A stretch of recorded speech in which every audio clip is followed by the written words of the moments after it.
Welcome back to Headwaters for Heroes Outdoors. On this episode, our great friend Randal Reeder from Killin' and Grillin' joins us as we go to Recordbuck Ranch near Utopia, Texas. On this hunt, we'll take our Gold Star boy, Anthony Lund, out on a whitetail hunt he will never forget.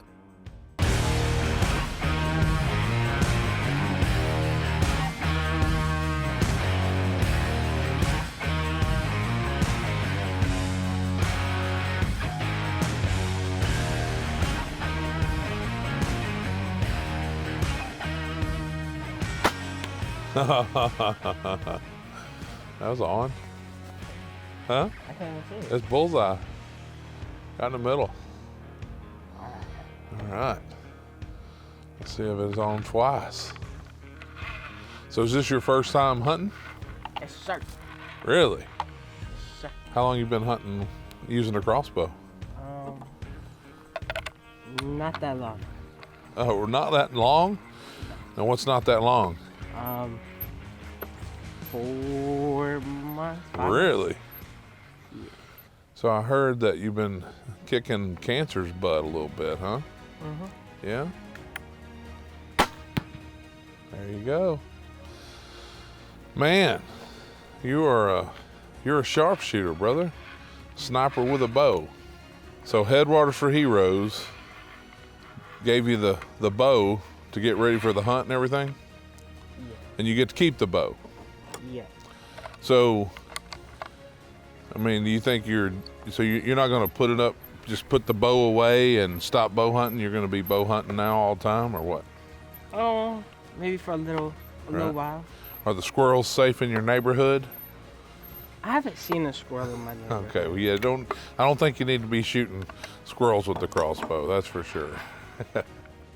Hello, my name is Charles Herndon. I'm the general manager of Recordbuck Ranch. We have just over 20,000 acres located here in Utopia, Texas. Over 55 different species of animals from all over the world. We entertain clients literally from all over the world come here to go hunting. This particular hunt, for this Gold Star child, we donated a hunt to H4H, and a long-term client of ours actually purchased that hunt and donated it back to the organization to bring a Gold Star child. He's been a great client of ours for a long time, has always had a special place in his heart for veteran and children as well. He called and said, hey, I bought your donation over there and I'd like to donate it back to a Gold Star child. And I said, man, that's great. We'd love to help and love to do whatever we can in it. And that's how this particular hunt came around. And again, you know, with more people like him, you know, a lot more of this kind of stuff can take place. The ranch has been in the commercial hunting business now for about 19 years. The owner of the ranch came to Texas with a plan and, you know, bought this particular piece. And at the time, I'm not sure that that's really what he thought he was gonna do, you know, was open a commercial hunting ranch. But over the last 19 years, you know, we've grown into one of the larger hunting ranches in the nation, maybe even the country. So it's been a lot of fun to be here. It's been a great ride. You know, and hopefully if we keep, you know, doing things right and working with organizations like H4H, you know, we'll continue to be blessed and things will just get better for all of us. Yeah, my name's Ethan Cook. I'm from Fruita, Colorado. It's a little town on the western slope, and I've been hunting pretty much my whole life. I started guiding when I was 18, so it's about 7 years ago. I grew up hunting a lot of elk and mule deer, and recently got a job down here at Recordbuck in Utopia. Been working here since November, so coming on 3 months now, and I've been really enjoying the exotic game that I'm getting to experience here and the different type of terrain, and it's just a whole different world of hunting over here, but I've been really enjoying it. Had a lot of cool hunters so far, and I was very lucky and fortunate to get a hunt with Anthony. And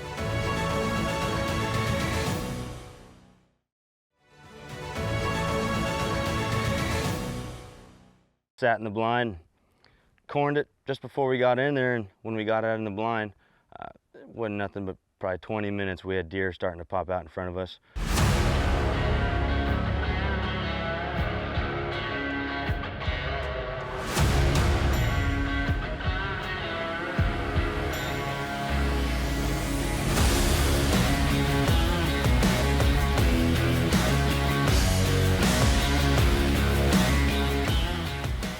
deer that walked out was a really nice big deer.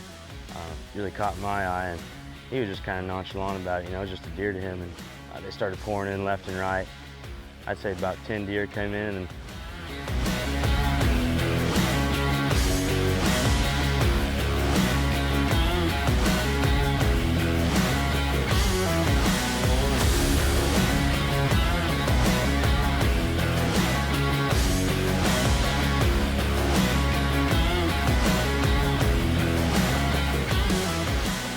after that, this kind of freaky one-horned deer, that one unlike I've never seen before, come in. Really unique, just got a lot of character to him. He stepped in, and as soon as I saw him, I kind of pointed him out how freaky looking he was. And I handed Anthony my binos, and as soon as he pulled the binos up on him, the first words he said to me was, "That's the one I want to shoot."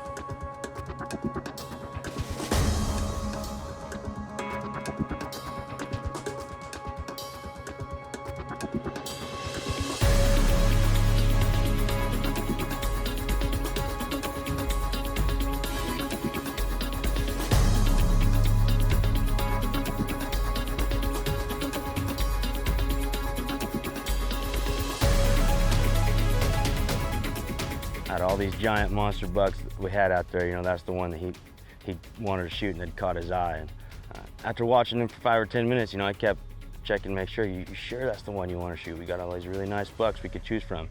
He goes, "Yeah, I like the character on that buck. He's really distinctive, and unlike any of the other ones." He's like, "I really like how different he is." And so we said, all right, we kind of lined up, get ready for our first shot. It was kind of tough at first because the window we had originally lined up on to shoot out of, the deer wasn't coming in front of that window for us. So we had to open up a different window on the side and shoot out of that window. And that window was much smaller, made it tough for his crossbow. So he wasn't actually able to lean up on the rest like we had planned at first. He had to freehand it and make sure that he wasn't gonna hit his crossbow on the edge of the windows because it was a small little window. So it took us a while to get lined up, and he wasn't exactly comfortable with the shot. It was about 55 yards, 50 yards.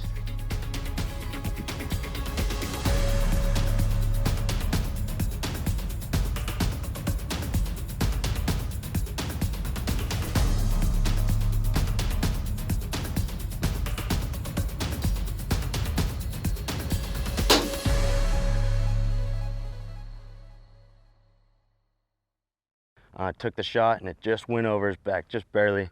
That deer kind of scooted out of there, and within 10 minutes, we just were patient. He come back in, him and another little buck.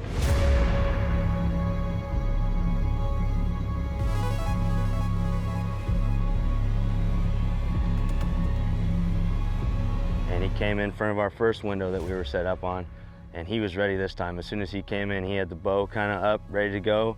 We were able to talk and be quiet the whole time and kind of get a game plan going. And that deer come into about, 36 yards.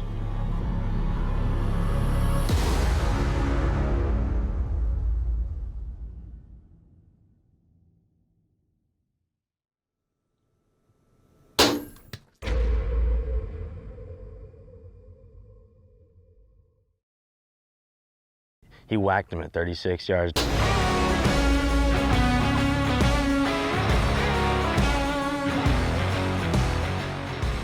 We went out, I'd say 20, 30 minutes after we shot him, kind of went out to see if we could find some blood, got on a trail. It was a pretty heavy trail from right where he'd shot him. He was spurting out both sides, so we were able to get on the blood pretty easy. We looked for probably 2 hours, I'd say, an hour and a half, 2 hours, and we made a good thorough search last night. Found our last blood, weren't able to get on the deer, so we marked our last blood, gave it a few more hours, came back, had dinner. After dinner, we went back out, spent another 2 or 3 hours trying to follow the blood trail a little more. We followed it maybe another 50 yards and we lost it. His blood had drizzled down to just tiny pin drops. He wasn't hardly bleeding at all. We ended up letting it rest for the night.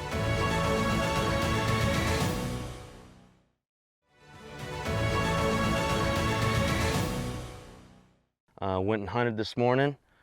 kind of kept our eye open for birds and stuff. We were seeing a lot of birds and vultures and stuff in the area, so we figured there's a chance that he was dead somewhere.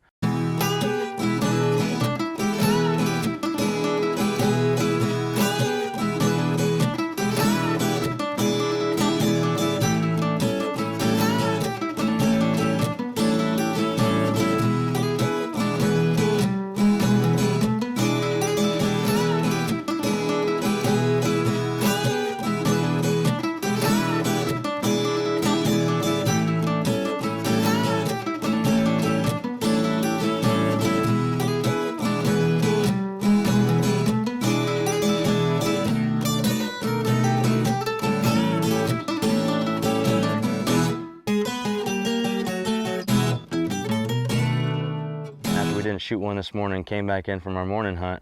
We went back out at lunch and just went and tracked around, went to the last spot where we'd found blood, and probably about 20 yards from where we'd stopped looking last night, we looked over and he was laying there, and it was a really, really solid shot. He went probably 150 yards from where he'd shot him, and I'll bet he died within the first 20, 30 minutes afterwards. We just weren't able to get on him. You know, he'd shot him about 6 o'clock last night. It was getting pretty dark, so we didn't have a whole lot of time to look for him. But I was ecstatic about it, and so was he. I was just happy to get my hands on a buck like that unique. I'd never seen one that had that much character. And through the binos, he looked pretty unique, but when we got to get up close to him and actually put our hands on him up close, he's got so many characteristics about him that are attractive to me. I love his super tall brow tine. Both antlers are completely different, you know, one's sticking straight up and kind of a weird shape, funky to it, and then the other one's balled up and got 5 or 6 points coming off it, and it's just once in a lifetime deer. When that deer came in, I told him, I said, out of all the deer, I'd probably shoot that one because I like that one, and he kind of thought the same thing. So luckily we were able to get on the deer and find it and end with a successful hunt. So happy hunter, happy guide. He looks pretty nice. And his guts kind of look nice too. Look like a clean one. He liked how unique he was, how different he was compared to all the other bucks. We had probably, what, 20, 30 bucks in front of us at one point, and out of all of them, this is the one that caught his eye. You know, as soon as this one walked out, I handed him my binoculars and he checked him out, and that's the first words he said was, "That's the one I want to shoot, is that one." He's like, "I like how unique he is and different. I'd take that one over a typical one any day, I think, too. That one's a one-of-a-kind deer." So why did you pick the one that you picked? Because it was different. Okay. And Ethan, I said he'd never seen one before, so I wanted to one-up him. Ah, you know, when I saw it, I was like, man, I'd love to have that mounted because it's so cool and unique. That one entirely dropped down one side. But this particular weekend's been a very special weekend. We had a young man out with us, H4H, which is an organization that helps and puts veterans in the outdoors and their children in the outdoors and gets them hunting. I tell you, I just can't say enough about this organization, you know, and what it does for, you know, young people and veterans and getting them in the outdoors and getting them, you know, the chance to hunt and do things that they might not have the time or the opportunity to do again. We are very excited to be a part of it. I would challenge you, if you have the chance or the opportunity to get involved with this organization. If you have a ranch, anything like that, you can donate a hunt, your time, whatever. Seeing the appreciation on these people's faces, that's what hunting's really all about, and that's why we do what we do.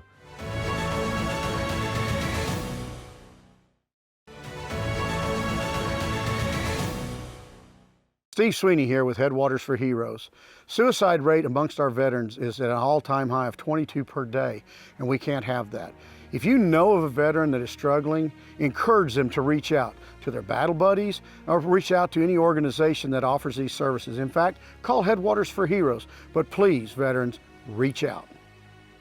I'm here with Lindsay Lund, mother of our great hunter, Anthony, to talk a little bit about her involvement with Headwaters for Heroes. But first, Lindsay, how was that hunt with your son? It was amazing. I'm so glad he was able to experience it.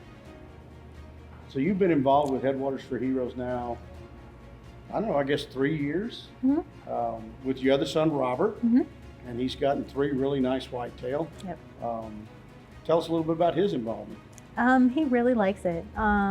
Just the opportunity to go out and hunt and to have a trophy at the end to hang on the wall just is really, it's exciting for him. Awesome. And you were an Army wife. Yes. 10 years. Yes.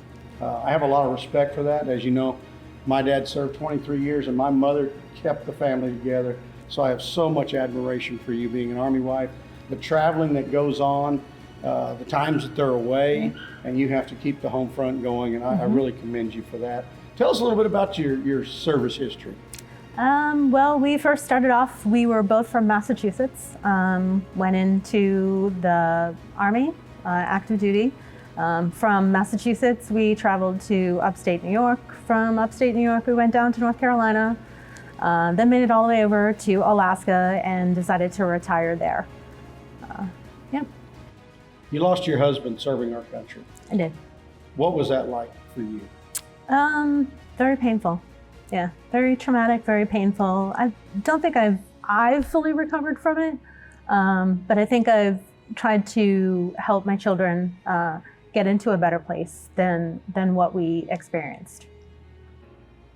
Well, being out with Headwaters for Heroes, you've got to meet other widows, and has that been a help to you? It has. I like meeting other people that are in similar situations as myself because I feel like they can relate, and I can relate to them too. All the struggles that we go through with the kids and, you know, just everyday life. It's reassuring to know that there's a group of people out there that are just like me. That's awesome. That's awesome.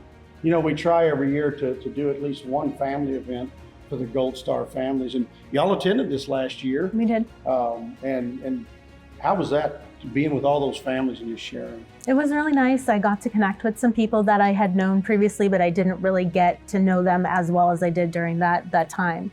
But it was a great experience, and I feel like my kids had a really good time. During that event, well, right before that, we had given both boys crossbows, and they've done phenomenal with their crossbows. You know, Robert, the first time he was out with us, he did shoot with a long rifle, right. But it shows that they prefer to hunt with crossbows. And so part of our program, we want to help them be better. Mr. Copeland, Jerry Copeland, and his wife Brenda were very instrumental in helping us pick out the type of crossbows. And also this hunt, Mr. Copeland bought in our auction and gave it back to Headwaters for Heroes, and we were able to bring Anthony out here on this great hunt. And we can't thank him enough for all that he's done. It's just the way our operation works. And what else would you like to see us do? Just continue on with the education for the kids. My husband always wanted the opportunity to take his boys hunting. He was not able to do that. So I feel like this organization has stepped in and kind of led the way and given my children education that I probably never would have been able to give them because it was just not my thing. But I feel like it's a very special thing for them. And that's what we do in the organization. You've heard us talk about it before. We try to mentor the kids, bring them back year after year, and do exactly what Lindsay has said. We don't ever replace the father, but we can certainly help teach these kids to do the things their father would have done. And we, as Christians and as human beings, that's something we need to be doing. We've had the opportunity to be involved with Headwaters for Heroes now for 6 years.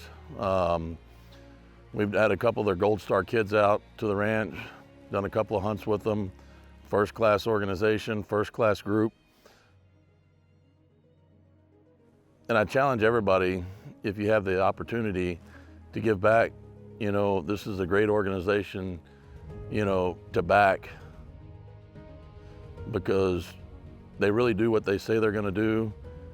And I mean, they put their money where it's supposed to go. And to us, that's a very big deal. And they do what they say they're gonna do with the veterans and the kids of the veterans. And to me, that means a lot, and it goes a long way. And that's why we've chose to be, you know, associated with them for the last 6 years, to through donations and other things. Just a really great organization. I hope you enjoyed this episode of Headwaters for Heroes Outdoors. Recordbuck Ranch is a phenomenal place to be at. We can't thank Chuck Herndon enough for putting us up and taking care of us on this hunt. We want to thank Crazy About Outdoors for supplying the cover scent. It is a #1 cover scent out there. And we want to thank Mr. Jerry Copeland. He bought this hunt during one of our auctions and gifted it back to Headwaters for Heroes, which allowed us to bring our Gold Star boy Anthony out on a hunt of a lifetime. See you next week.